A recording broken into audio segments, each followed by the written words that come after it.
ఓం నమో వెంకటేశాయ. సామవి పెరుందేవి ఈ ఉత్సవమూర్తి నైవేద్యాలకు, ఉత్సవ నిర్వహణకు పెరటాసి, మార్గళి, ముక్కోటి ఏకాదశి నెలల్లో జరిగే బ్రహ్మోత్సవాలకు 4177 కులీల పంట భూమిని సమర్పించింది.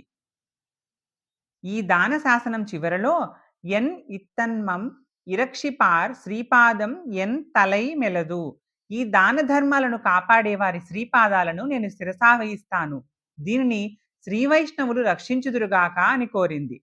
ఆ చల్లని తల్లి కోరిక ఆదర్శప్రాయమై క్రీస్తు శకం 966వ నాటి సామవేయి పెరుందేవి శాసనాలు తిరుమల శ్రీవారి ఆలయం మొదటి ప్రాకారం ఉత్తరపు గోడపై చెక్కబడి ఉన్నాయి. సామవై పెరుందేవి దాన శాసనం వలన క్రీస్తు శకం 10వ శతాబ్దంలో తిరుమలలో 11 రోజుల పాటు బ్రహ్మోత్సవం ప్రధాన ఉత్సవంగా జరుగుతుండేదని తెలుస్తోంది. అయితే ఆలయ అధికారులు, అర్చకులు భోగ శ్రీనివాస మూర్తి విగ్రహాన్ని కౌతుకమూర్తిగా, మూలమూర్తికి ప్రతినిధిగా, ఉగ్ర శ్రీనివాసమూర్తిని స్నపనబీరం ఉత్సవమూర్తిగా ఉపయోగించారు. సామవయి కోరిక నెరవేరలేదు. క్రీస్తు శకం 1339 నుండి మలయప్ప కోనలో లభించిన మలయప్ప స్వామిని ఉత్సవమూర్తిగా ఉపయోగిస్తున్నారు.